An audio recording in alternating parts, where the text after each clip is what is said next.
অধ্যায়ের 52 নম্বর শ্লোক। শ্রী ভগবান বানুবাচ শূর্দ্দৌ দর্শমিদং রূপং দৃষ্টবানাসি জনমম দেবা আপস্য রূপস্য নিতং দর্শন কাঙ্ক্ষিন। শ্রী ভগবান বললেন, তুমি আমার যে রূপ বিশ্বরূপ দর্শন করিলে ইয়াত অতি দুর্লভ দর্শন দেবতাগণ নিত্য এই রূপ দর্শনে আকাঙ্ক্ষা করেন। নাহং বৈদ্যৈন্নতোপসান দানেন ন চেজ্জয়া শক্য এবং বিদদিষ্টং দৃষ্টবান সীমাং যথা।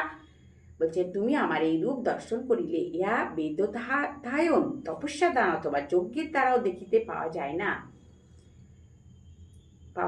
না। ভক্তা তনন্নয় শক্য অহমেবং বিধর্জুন জাতুং দুষ্টঞ্চ তথ্যেন প্রবিষ্টঞ্চ পরন্তপ। হে পরন্তপ অর্জুন, কেবল অন্যান্য ভক্তির দ্বারাই এই দৃশ্য আমাকে সর্বপ্রত জানিতে, দর্শন করিতে এবং তাদাত্মভাবে আমাতে প্রবিষ্ট হইতে পারা যায়।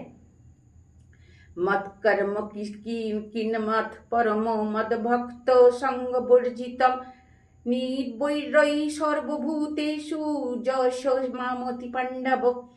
বলছেন, হে পাণ্ডব, যিনি আমার জন্য কর্মানুষ্ঠান করেন, যিনি পথপরায়ণ, যিনি আমার একান্ত ভক্ত, সঙ্গবর্জিত, যিনি সর্বভূত বিরোধহীন, তিনি আমাকে প্রাপ্ত হন।